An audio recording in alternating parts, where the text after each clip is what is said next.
Hare Krishna. So today it's still stormy weather outside, so we'll stay inside for the day because the wind is blowing the microphone. So it appears for the next few days we'll be inside till the cyclone passes. We're reading from Srimad Bhagavatam, Canto 2, Chapter 1, and we reach text 22, so we'll continue from there today.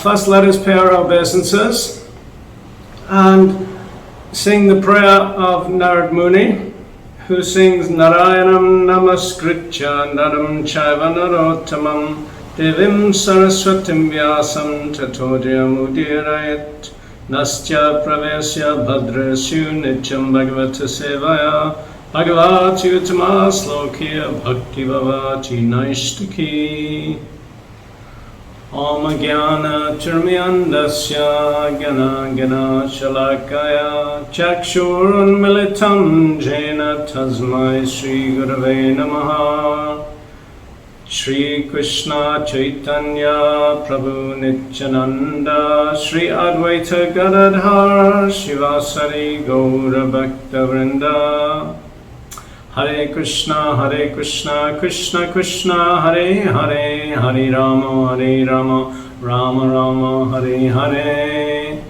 Vanchikapatra Kripa Sindhuvyavacha Patitanam Bhavanebhyo Vaishnavebhyo Namo Namaha. I pay my respectful obeisances to all the devotees. Ki Jai. Srila Vyasadeva Ki Jai. So let us read from text 22. Here we have Sukadeva Goswami speaking further. The fortunate king, he's going to speak further. First we hear King Pariksit. The fortunate King Pariksit inquired further, O Brahmana, please describe in full detail how and where the mind has to be applied and how the conception can be fixed so that the dirty things in a person's mind can be removed. So previously we were hearing Sukadeva explain about focusing the mind on the Lord. He gave a rough outline and mentioned that focusing on the Lord, concentration on the Lord, as the way of the transcendentalists, the Mahajans, is the doubtless and fearless way for success. So Parikshit Maharaj is asking for more. He is asking for full details of how and where the mind has to be applied. How do we meditate on the Lord so that the dirty things in our mind can be removed? These dirty things, of course, are brought about by connection with the three modes of material nature. And the Lord is the panacea for this. The Lord is the way that we remove the dirty things. Anything connected with God is good. Text 23. Sukadeva Goswami answered, one should control the sitting posture, regulate the breathing process by the yogic process of pranayama, and thus control the mind and senses with the intelligence apply the mind to the gross potencies of the Lord, in brackets called the Virat Rupa. This is a very nice text that mentions for the first time about pranayama, focusing the breathing using the pranayama method. So this is explained at least 3 times in Srimad Bhagavatam, but I think 4 times. It is described how we should breathe in order to quieten the mind. So this is something that must be taught to devotees, and it's something that can't be overlooked if you want to control the mind. If you want to have good japa sessions, then the way to do it is pranayama and asana. So you sit comfortably so that the energy flows within the body. We have positives and negatives in all different areas, and we have the veins, the arteries, the nervous systems, central, peripheral, sympathetic, parasympathetic, We have the flowing of energy, prana, around the external system and also around the internal system that I was mentioning yesterday in connection with nadis and mentioning in the introduction that I wrote. So to allow the energy to flow correctly, it is good to practice a little pranayama. So pranayama involves a simple process that the Lord teaches, kumbhaka, purika, rejka, which is we not in any specific order, but we can breathe out and we can hold the breath. Then we can breathe in and we can hold the breath. Then we breathe out and hold the breath. And by doing this and extending the period of time that we hold the breath for, we quieten the mind and we bring the life airs. There are 10 life airs floating around the body, Prabhupada explains, flowing in different directions. We have 10 directions, so possibly they're flowing in 10 directions, but they're flowing in different directions around the body, and they need to be brought into some harmony. And they're all for a specific purpose. So when we do this pranayama, we quieten the mind by allowing the energy of the body to flow correctly. So here it's mentioned one should control the sitting posture, asana, regulate the breathing process by pranayama, and control the mind and the senses. And then it says, and with the intelligence, apply the mind to the gross potencies of Lord. So the gross potencies of Lord, here it's mentioned the Virat Rupa. So we're going to now have an explanation of the Virat Rupa. And Prabhupada mentions that this is the way that beginners see the Lord.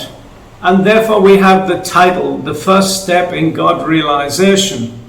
So we've received vicaric information to this point, and now we're going to have some description. So at this point, it is good to use the intellect, the madhyama, and good to use the internal mind and see things.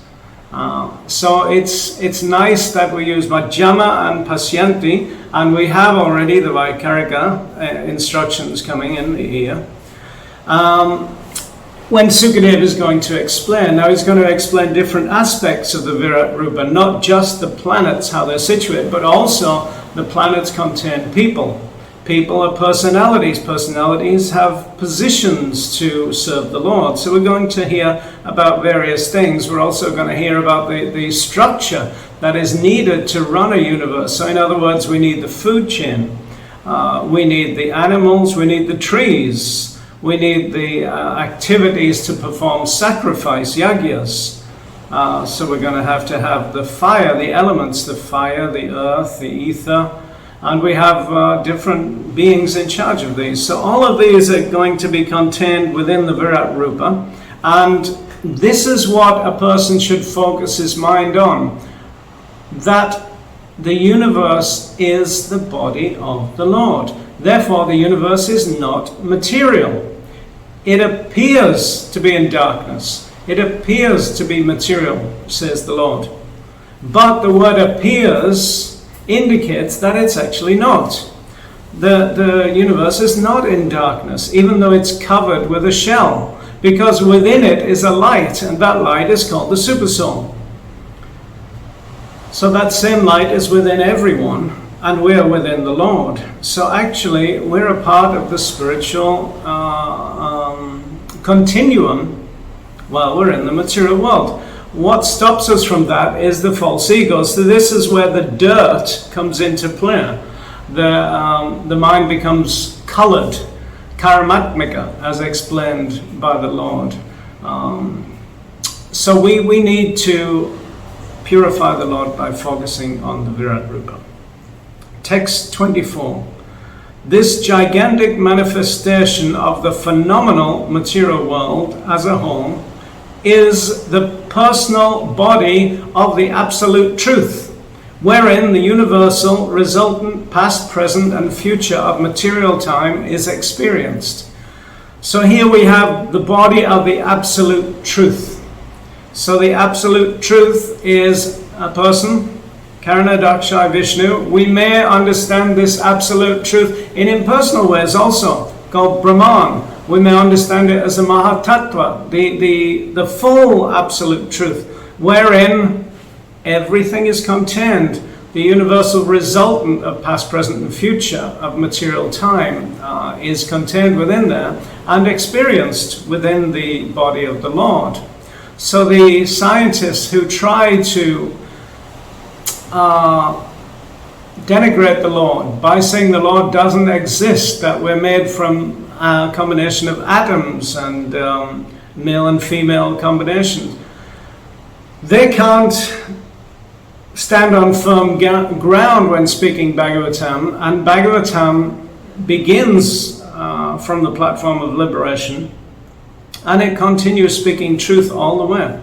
Therefore, it is difficult to defeat Srimad Bhagavatam, and if anyone was to want to defeat Srimad Bhagavatam from within Srimad Bhagavatam, therefore using Srimad Bhagavatam to minimize the Vaishnava movement, so to speak, they couldn't do it by using slokas. It's not possible because there's so many slokas that would say otherwise. So if a person was to enter the Vaishnava movement and want to minimize that movement, now we see there's a takeover by the demons being attempted on the world. So those demons are in strategic places in the world, not only in governments but also in religious movements. So in the Hare Krishna movement, the Vaishnava movement, they wouldn't be able to alter the scriptures, although some are trying to alter Prabhupada's books. And there we may question, what is the motives of such people who would like to alter Prabhupada's books? And they may answer, well, they want to do a service to make the books better, and this is a very nice thing.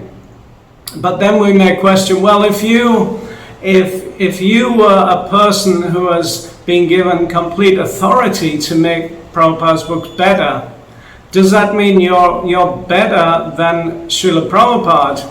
And would that make the next people who came after you, who also had a desire, would that give them permission also to alter Prabhupada's books? And if so, they would have to edit Prabhupada's books based on your particular edits. And as we go along the line, and many hundreds of years are passing, and thousands of years, we would end up with a completely different set of books. So the best way is not really to change Prabhupada's books very much from the original, to stay as close as possible to the original. And maybe if there's some small mistakes, they can be fixed. However, that person or those persons who are editors, etc., if they desire to do a service like that, let them do it, but let that not be the official version, because everyone is entitled to do a service. What we must worry about is where would that lead in the future. So similarly, if there was some other person who would like to stop the Sanctum movement, shall we say, of the Lord, then they wouldn't be able to do it through Srimad Bhagavatam. It wouldn't be possible. They would have to do it just through minimizing the preaching endeavors and just allowing the movement to fizzle away slowly so that it doesn't actually have an impact in the world. But this also won't work, because you'll always have people springing up. The Lord will always inspire a person to come along and give that person the knowledge he requires to do something. And then the sum total of people within that movement, that pure movement, will then make a combined effort. And the difference when they have the Lord on their side, Yacha Yogeshvara Krishna, is that the Lords will always win. So this gigantic manifestation of the material world is the personal body of the absolute truth, and the absolute truth will always prevail. So here we have the resultant past, present, and future material time is experienced. This is what Sukadev says in this text 24. So the Lord infuses the material creation with the jivas, and he also puts time in there so that the 24 material elements can be mixed together, and they can then be experienced, so to speak, by the living entity in a body with a false ego. So the original time is the Lord, and the Lord will experience everything in the past, because the Lord is omnipresent, and his moment, his animesha, less than a moment even, for the Lord will be 311 trillion 40 billion years of Kali Yuga, and this will be 100 years for Lord Brahma. So for those people who experience time on the shorter realms, they would live many lives, and there would be lots of future in front of them. So this is where we experience material time within the body of the Lord. Text 25. The gigantic universal form of the personality of Godhead within the body of the universal shell, which is covered by sevenfold material elements, is the subject for the Virat conception. So herein I'm going to mention something that may not be welcomed by many people. And I mean no harm by this, but let's speak it anyway. So this verse indicates that the universal shell, which is covered by sevenfold material elements, is the subject for the Virat conception. So the Virat conception, we've understood, is the Lord with the material creation within it. And it mentions here it's covered by sevenfold material elements. And Srila Prabhupada explains that we have the egg of the universe, and this externally outside of it has 7 layers. And this may well be so, and on this verse, no one can prove otherwise. And I don't really know where Srila Prabhupada got this information. I don't know which Shastric references he quoted. So it's impossible to say about it. But what I do know from studying the 5th canto of Srimad Bhagavatam is that there are sevenfold material elements that are covering the inside of the universe. So they begin with earth in Jambudweep, and then they go to fire and water, and they go to the sevenfold material elements as we go further out. I'll explain all of them when we come to that right place in the 5th canto. So this verse could quite as easily be understood in terms of the sevenfold material elements, which are the subject for the Virat conception. I will explain this completely when we get to the right part, and you'll see what I'm saying makes a lot of sense with the different oceans made of different elements. We understand that these oceans of milk, of ghee, of honey, of yogurt, of pure water, etc., they don't necessarily have to exist as those substances. They can exist as the underlying geometry for those substances, and those geometries can signify a material element, and they lock each person into a certain paradigm or way of thinking, and they keep that person restricted in that way of thinking, and that allows for segregation within the universe, and it allows for also how would we say, advancement at certain time frames to a certain point. And then as time is cyclic, then everything will be wiped out and it'll start again. It'll reach one point.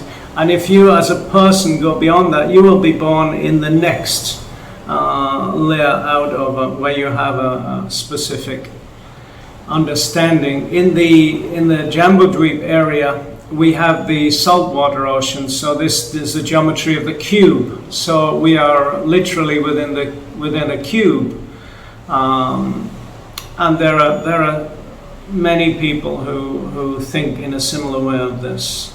Text 26. Persons who have realized it have studied that the planets known as Patala constitute the bottoms of the feet of the universal Lord, and the heels and the toes are the Rasatala planets. The ankles are the Mahatala planets, and his shanks constitute the Talatala planets. So here we have the lower planetary systems described from the bottom up over. So it's traditional to meditate on the Lord from the bottom up, from the lotus feet up over. And we do that via devotional service. So the devotees in Patalaloka, they'll worship Lord Ananta, the snakes in Patala and Rasatala, and they will be massaging the lotus feet of the Lord. So let's continue. Text 27. The knees of the universal form are the planetary system of the name Sutala, and the two thighs are Vitala and Atala planetary systems. Excuse me. The hips are Mahitala, and outer space is the depression of his navel, the universal Lord, the Virat Lord. So if we're wanting to explain the universe in relation to a temple of Vedic planetarium, we must begin where Sukadev begins, with the Virat Rupa. This is the first place to start, because this is the first steps in God realization. So this is where we begin by explaining that the whole universe is a part of the Lord's gigantic form. So here we find that Sutala is the knees, Sutala where Bali Maharaj is. The two thighs are Vitala and Atala planetary systems. So the word planetary systems is given here. However, we know these are planetary divisions. In the 10th canto of Srimad Bhagavatam, Lord Shiva explains, and I will quote this again in the 10th canto when we come to the right sloka, that there are 7 planets in the universe. So those 7 planets, they have a division of Bhumandala across the middle. And because those 7 planets have 7 islands and 7 oceans, we have a perfect division that makes 14 divisions. So the universe is often described as having 14 divisions. Lord Brahma first made 3. He created Bhu, Bhuva, and Svaha. Then there were 7 created, and then with the help of Priyavrata, Lord Brahma instructed Priyavrata how to create 7 islands, and in effect make 14 planetary divisions. So here we're learning that there are 8. We have Patala, 1, I'll count them for you, Rasatala, Mahatala, Talatala, Sutala, Vitala, and Atala. That's 7. And then we hear the hips are Mahitala. So an outer space is the depression of his navel. So Mahitala is an extra one. So Mahitala is where the Bhumandala is, where the Earth planet is. And this is part of the 3 divisions. So we're hearing a cross here, a cross-reference of 2 different things. And the next part we're going to hear is the Svaloka. So Mahitala, Bhumandala, and then outer space, depression of his navel, that's Bhuva. And then the next we're going to hear about the Mahajana Tapasatya, which is Svaha. So we're hearing a mix of these 2 things.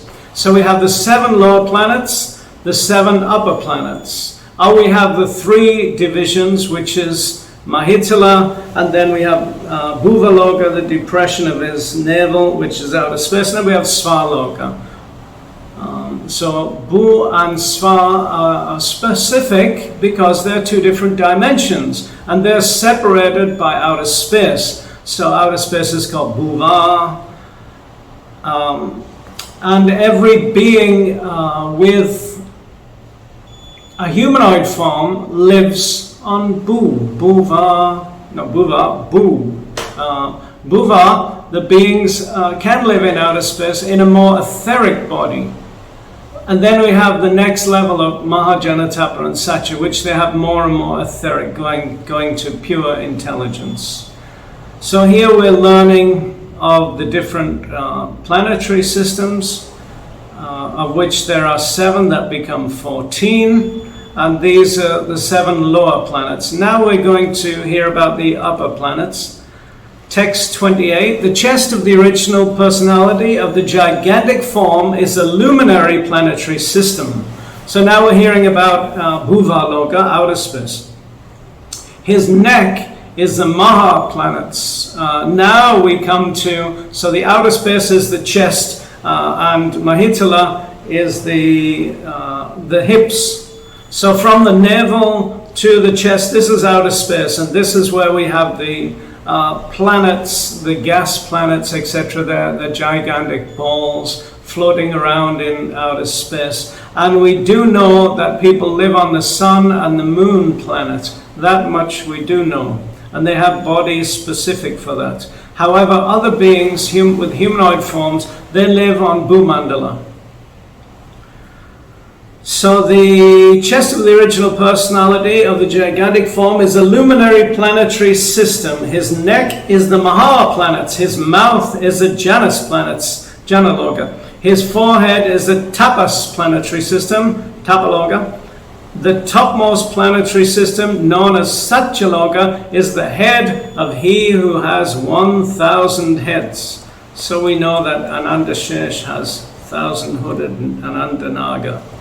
So we know that the topmost planetary system of these is Satya. So why is it the topmost? Topmost is because this is where the saints live. So the region of the heart and the region at the top of the head, the Brahmarandra, this is where the saints live. So religion is seated within the heart, in the mind. And we have the topmost place, which is external in the universe, and that will be called Satyaloka. And we're going to learn in this canto that beings live for 15 trillion years, I believe, in 15 trillion something years in this region. But that is in comparison with Kali Yuga lifespans. It's not in comparison with their own lifespan. Their own lifespan is just 100 years, no difference. So how they experience time going. Text 29, his arms are the demigods headed by Indra. So here you may try to see these different divisions of the universe through your intellect, as I'm trying to explain a little. And now you'll really have to use your intellect, because the Lord is going to be explained in a different way. So far we're hearing about the places of residence. They're known as divisions in the planetary system. They're known as areas. But now we're going to hear about specific people. And we're going to begin with the head demigod, Indra. So specifically, we're learning about Bhumandala at this point. Here we will hear this text. Text 29. His arms are the demigods headed by Indra. The 10 directional sides are his ears. And physical sound is his sense of hearing. His nostrils are the 2 Ashvini Kumaras, and material fragrance is his sense of smell. His mouth is the blazing fire. So how do we know this is talking about Bhumandala? Well, firstly, Indra lives Pushkara Dweep in Bhumandala, and he is the head of the demigods who oversee the humanoid species. So there are 10 directional areas. There is the 8 cardinal directions: north, south, east, west, northeast, southeast, southwest, northwest. So then there are 2 more, up and down. These are the ears of the Lord, and physical sound is his sense of hearing. So physical sound vibrates in the air, and the air is in all directions. And via the combination of the demigods working coherently, and then the Lord in his universal form can hear. So what does the Lord hear? The Lord hears Shabda Brahman. The Lord hears Om Hare Krishna, Krishna Krishna, Hare Hare, Hare Rama, Rama Rama, Hare Hare. So the Lord hears spiritual sound. So if you want the Lord to hear you, then resonate with the Lord's vibration of spiritual sound.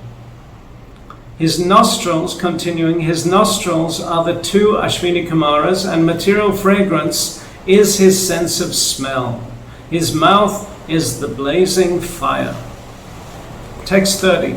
The sphere of outer space constitutes his eye pits, and the eyeball is the sun as the power of seeing. His eyelids are both the day and night, and in the movements of his eyebrows, Brahma and similar personalities reside. His palate is the director of water, Varuna, and the juice or essence of everything is his tongue. So let's begin there with Varuna, and the juice or essence of everything. This is taste. So when one has a taste for something, the essence of that thing gives you a taste. That gives you the juice. The juice of something is the essence of it.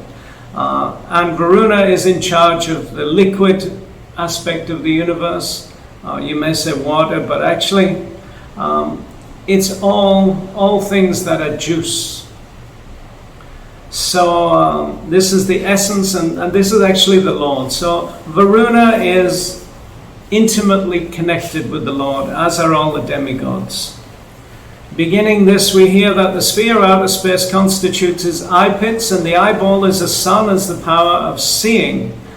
Eyelids are both the day and night.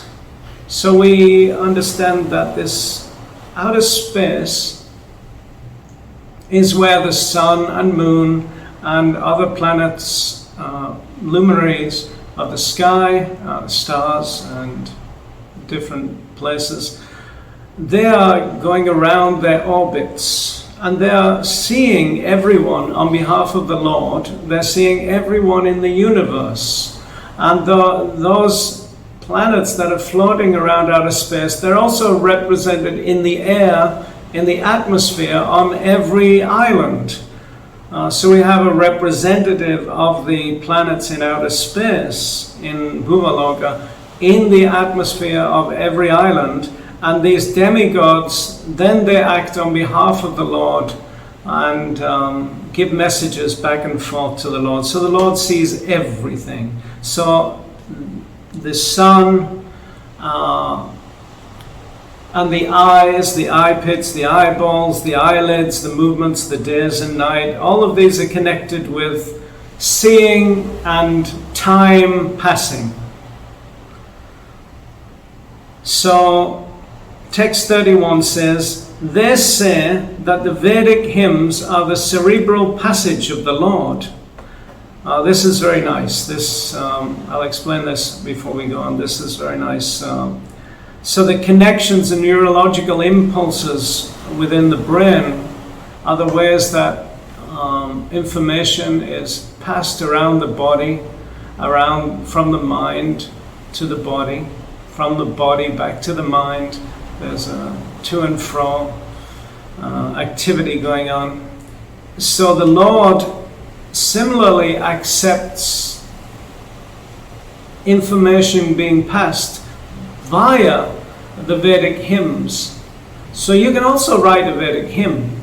You can write a hymn praising the Lord, glorifying the Lord, connected to the Lord with nothing else but pleasing the Lord in mind. And this then will be connecting to the Lord. You can sing that also, because originally the music of Sanskrit is sung, the speaking is sung. So every step in the spiritual world is a dance, and every word is a song. So this is the nice side of this sloka. And next, there's a comma here, and next it says, the jaws of teeth are Yama, the god of death, who punishes sinners. So we have on one side something wonderful, which is the Vedic hymns and connecting to the parts of the universe, connecting to the Lord, connecting everyone together in nicety. And then we have the other side of Yama, who punishes the sinners, and he's connecting everyone in a different way.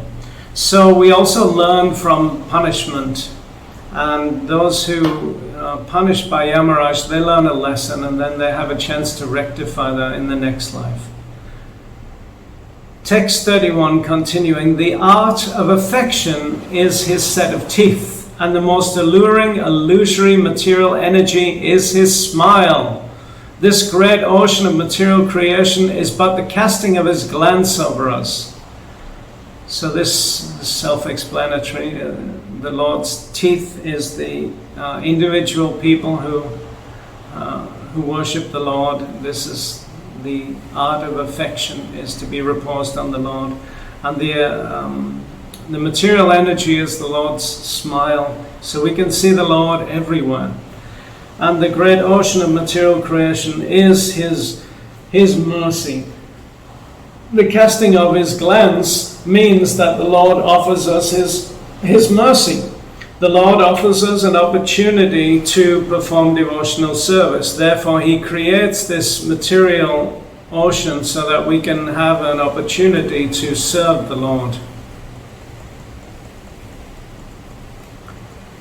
I'm going to continue reading, and then I'll separate this into two different files. Text 32. Modesty is the upper portion of his lips. Hankering is his chin. Religion is the breast of the Lord, and irreligion is his back. You may remember I mentioned about the heart. So this is the seat of religion. This is the breast of the Lord. Irreligion is his back. And yes, so from this we have those who they're not looking at the Lord's front. They're thinking the Lord won't see them. They're in the shadow of the Lord, and they're committing also sinful activity and homosexual activity, things connected to the backside, also passing stool, also death. All of these things are connected to the backside of the Lord. Brahmaji, who creates all living beings in the material world, is his genitals, and the Mitra Varunas are his two testicles. The ocean is his waist, and the hills and mountains are the stacks of his bones. So here, remember, we are still being in the middle of the explanation of the Virat Rupa, and we're hearing the Virat described from different ways. We heard it in relation to the lower planets, the upper planets, outer space, then the people. Now we're hearing about religion and irreligion, the places, and we're hearing about creation from Brahma, who is the original Prajapati, who is male and female, so he can generate both, generate people because he is both. He creates from his mind. The Mitra Varunas are the Lord's two testicles. So an ocean is his waist. So the life is supposed to have sprung out from the ocean. And Varuna is in charge of something to do with having children, giving blessings for having children, as well as Lord Shiva and Mother Parvati are connected in this also. The ocean is the Lord's waist. So we find that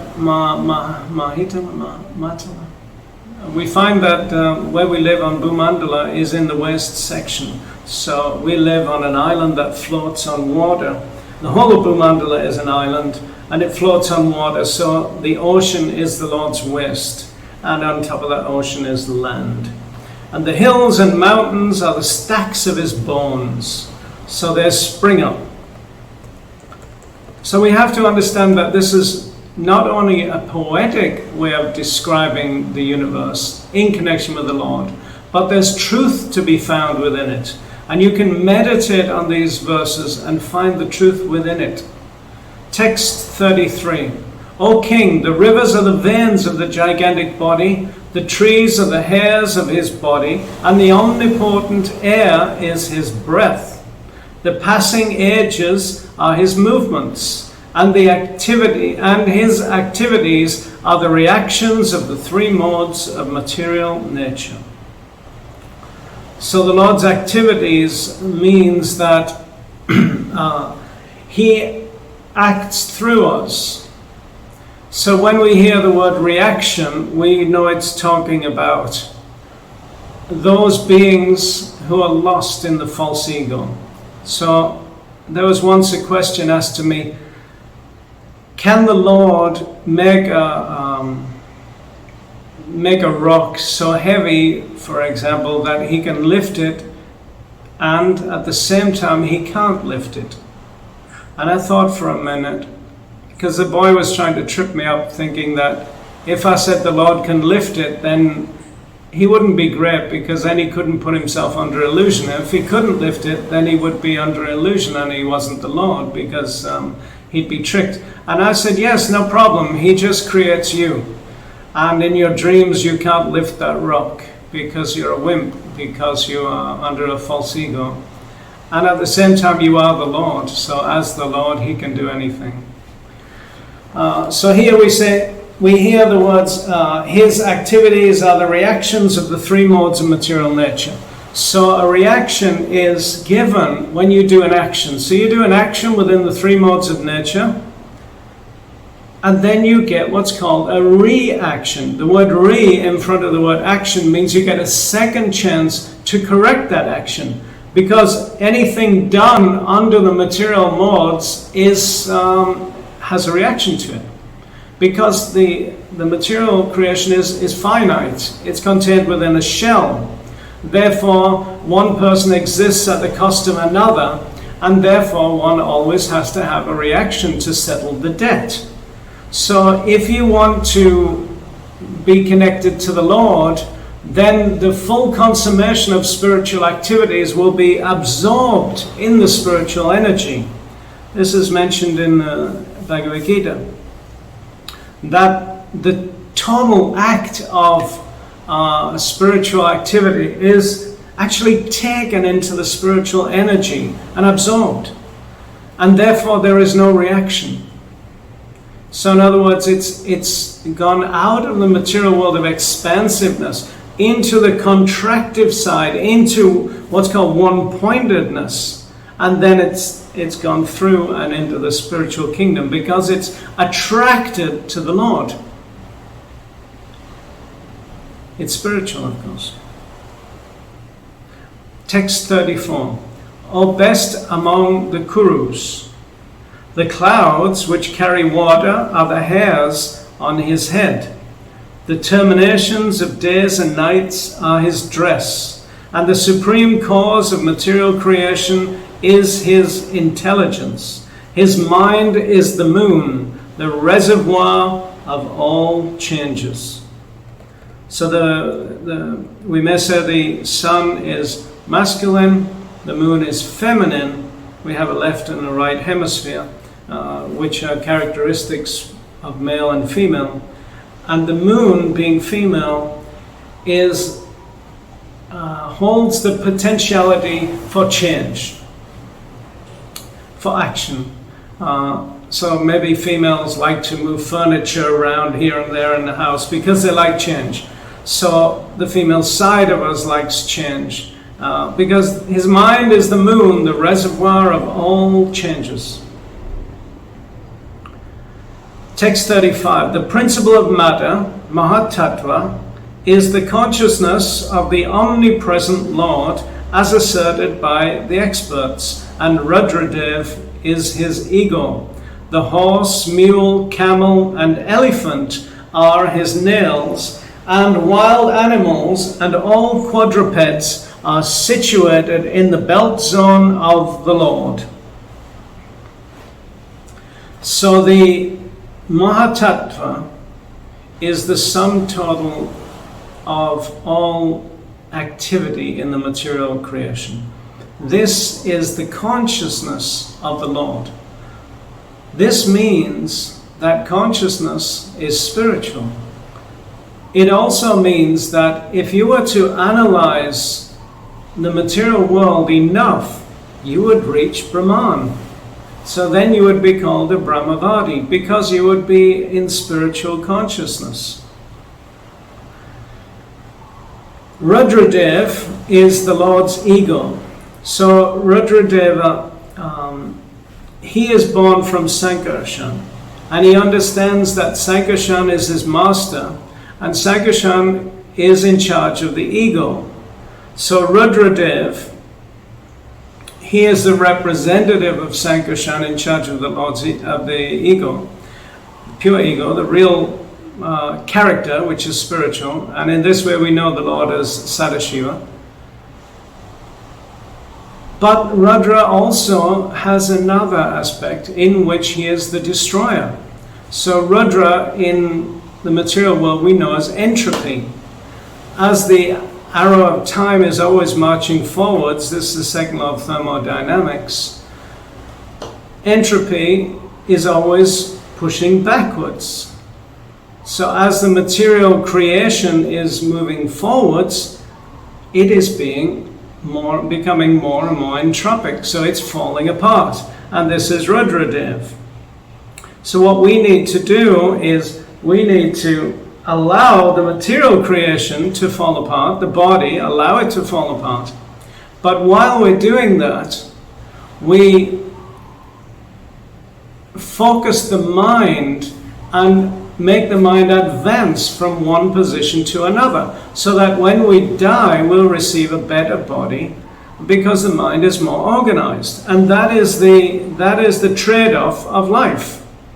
We begin with 100% of life in the beginning of time. Then we make a trade-off of life for experience, for knowledge. And therefore it's said, and we're going to hear that in Bhagavatam, that those who discuss spiritual topics become deathless. Death cannot touch a Vaishnava. Of course the body can die, but the body is not the Vaishnava, and the Vaishnava understands this, so there's no problem. Text 36. Varieties of birds are indications of his masterful artistic sense, and specifically the beautiful peacocks.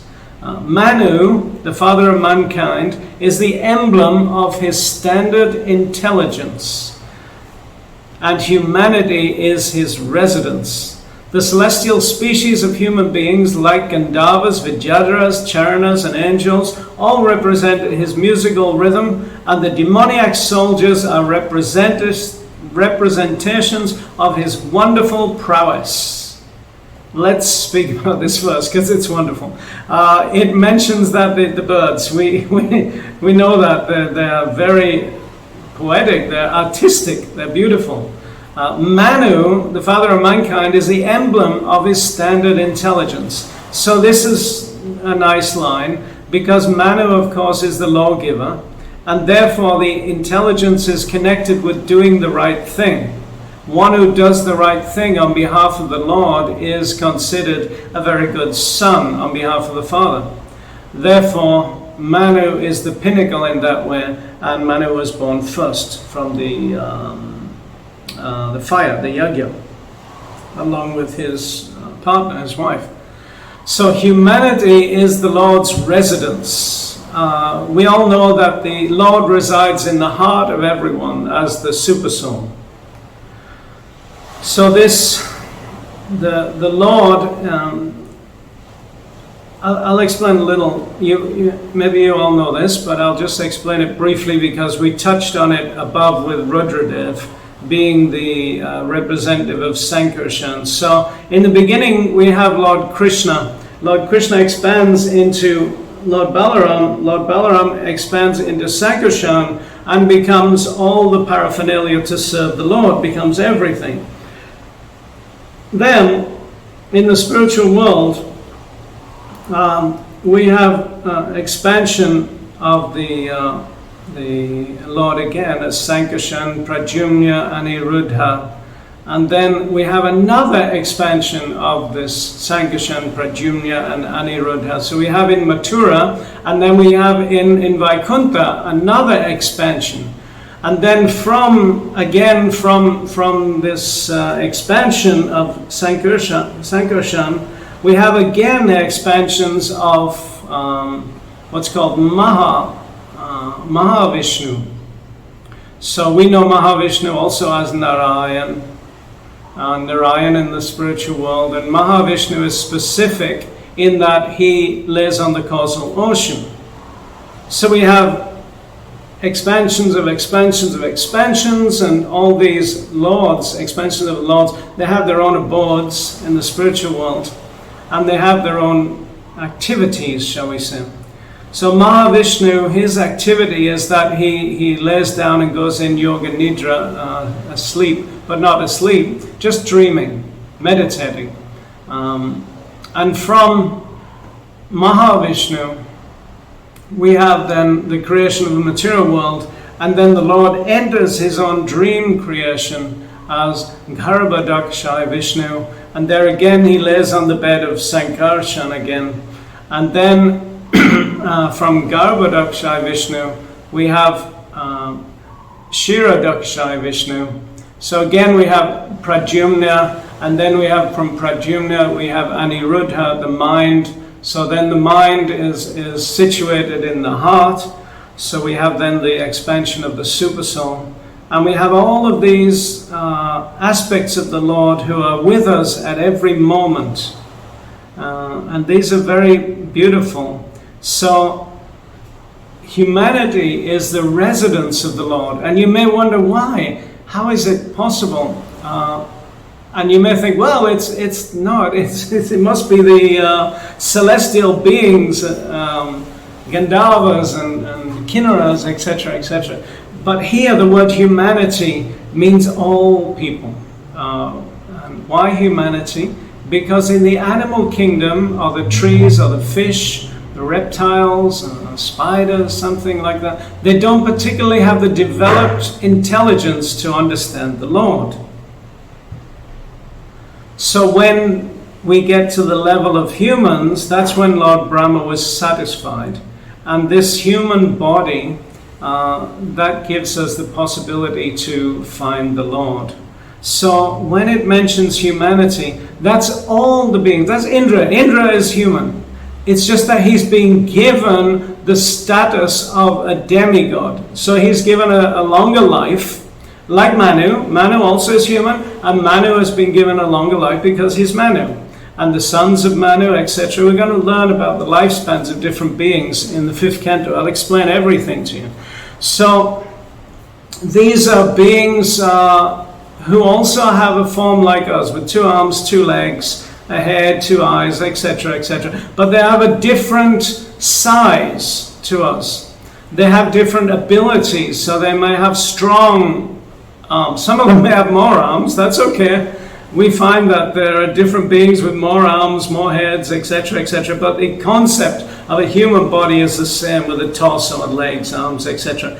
And inside there is the mind, and inside that mind is the Lord, inside the heart. And we have then the ability to find the Lord. Therefore, that's the Lord's residence. He resides there as religion, and we can connect with the Lord through religion. Hare Krishna.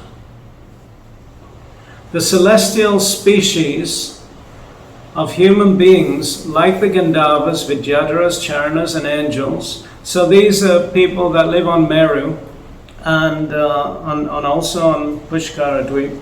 And they are beings that have specific qualities. Some are from the moon planet, some are from the Indra's abode, some are from Varuna's abode, some are from different abodes, shall we say. You know, you've got the 4 cardinal directions with the demigods in charge, and there's also 8 directions with different demigods in charge. We're going to learn of both of those. So the beings, these heavenly beings or angels, you may say, they're these beings worshipping the Lord through hymns, through musical rhythm. Not the music that we hear these days called rap music or some psycho music from the low planets, but more orchestra and more beautiful hymns, as we found the hymns are the neurological impulses that connect the axons and dendrites and the synapses and make everything possible in the body. So these are representatives of the Lord. They represent the Lord's musical rhythm. And the demoniac soldiers like to fight, so they're bred with super strong bodies and they don't back down so easily. So they're representations of the Lord's prowess, his power of ability to fight, you may say. Text 37, the Virat Purusha's face is the Brahmanas, his arms are the Kshatriyas, his thighs are the Vaishyas, and the Sudras are under the protection of his feet. All the worshipable demigods are also overtaken by him, and it is the duty of everyone to perform sacrifices with feasible goods to appease the Lord. So we hear that, yes, the Brahmanas and Kshatriyas, Vaishyas and Sudras are acting on behalf of the Lord to protect the universal system of religion, for want of a better word. They're all there to run the Varnashram system correctly, so everyone can have their rightful place and do the right thing and then progress in life via doing that.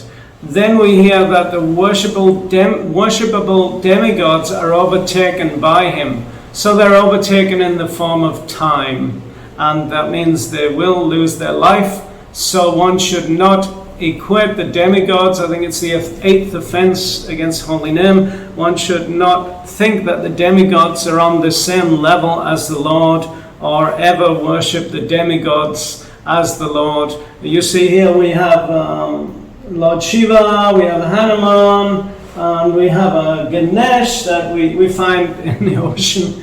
Here in the ocean, we live on the ocean, so we find these. People do puja, and my son likes to bring them. And of course we'll offer flowers, we'll offer to the Lord and then offer to the demigods. But we don't ever think that the demigods are independent of the Lord. Rather, they're all servants of the Lord, and they're all overtaken by the Lord in the form of death. And it is a duty, it says, of everyone to perform sacrifices with feasible goods to appease the Lord. So just do what you can to please the Lord, not appease the Lord. If you want to appease the Lord, maybe so you don't incur his wrath, but a devotee wants to please the Lord. Wrath or no wrath, he still wants to please the Lord. Advaita Acharya incurred the wrath of Lord Gauranga, and he was happy because he got the attention of the Lord by propounding Mayavad philosophy. So we don't have to do that, but we want to please the Lord in all accounts. Text 38. I have thus explained to you the gross, material, gigantic conception of the personality of Godhead. One who seriously desires liberation concentrates his mind on this form of the Lord, because there is nothing more than this in the material world. Such a nice verse. Everything is spiritual. Everything material is spiritual. So the Lord is everywhere. And if you begin to see the Lord in everything and everyone, as described there by Sukadev, then you're on the right track, and you can offer things to the Lord, offer your heart, for example, to the Lord, to please the Lord. Text 39, one should concentrate his mind upon the supreme personality of Godhead, who alone distributes himself in so many manifestations, just as an ordinary person creates thousands of manifestations in dreams. One must concentrate the mind on him, the only all-blissful absolute truth. Otherwise, one will be misled and will cause his own degradation. In the Bhagavad Gita, at the end, I think it's 1859, there's a verse that says, Yad ahankaram asrichaya nayotsyati manyase mithya vasyaste prakrtistvam yokshati. So the Lord says, Arjuna, if you do not act according to my direction and do not fight, then you will be lost. And then he mentions, by your own nature, you will have to be engaged in warfare. So for us, from our perspective, by our own natures, in the 17th chapter explains about how one acquires a particular nature under the modes of nature. One acquires a nature within the heart, under the modes, by acting on the modes. So the Lord explains that you'll have to follow the dictations of your nature, but you'll be misled. You'll cause your own degradation. Swabhavajena kanta nibadasvena kamana kartanne chasiyan mahat karisyasi aviso pitat. Under illusion, he says the Lord, this is text 60, you are now declining to act according to the order of my direction, but compelled by the work born of your own nature, you will act the same of kanti. So this is what happens.